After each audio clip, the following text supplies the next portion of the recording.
mūsu ideja bija tāpēc, lai varētu mazpulcēnus, varētu attīstīt produktu sistēmu. Panākt, lai katrā pagastā darbotos,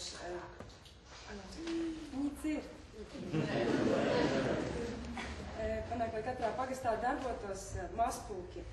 Reāli, cik es saprotu, Latvijā nav tik ļoti izplatīti tie mazpulki. Un mēs mūsu grupiņi, mēs sapratām, ka mums to vajag. Mēs arī, es domāju, paši būtu gatavi to darīt. Un ka arī bērnam ir jāapzinās, bērnam, jaunietim, ka ir jāmāk ne tikai dabūt barību sev, bet arī citiem. Tātad to produktu tālāk ir jāizplata, jāvirz uz tirgu. Un viņi izaudzē, bet arī runa bija par to, ka mēs piesaistam ne tikai jauniešus, bet arī pensionārus, kas sēž mājās, iespējams viņiem ir garlaicīgi, viņi var palīdzēt jauniešiem. Un varbūt viņi būtu gatavi savu brīvo zemes gabalu izīrēt, lai varētu tur audzēt tās vietas, puķes, kas vēl visādas dārziņus. Un tāpēc mēs gribam, lai mazpulcēns, viņš ir kā starpnieks.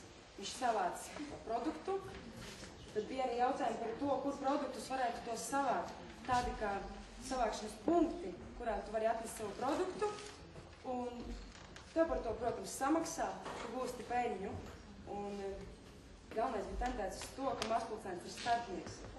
Un arī varētu iepirkt visādas iestādes, kā bērnu dārzi, kafejnīcas, pansionāti, izaudzētos dārziņus.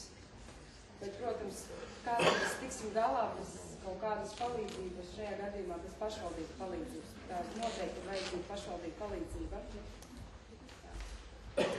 Un tā būs liederīga vasarā brīvā laika pavadīšana pagastu bērniem un jauniešiem, saražot produkciju, realizēt vietējā tirgu, organizēt produkcijas ražošanu arī savām skolām, bērnu dārziem.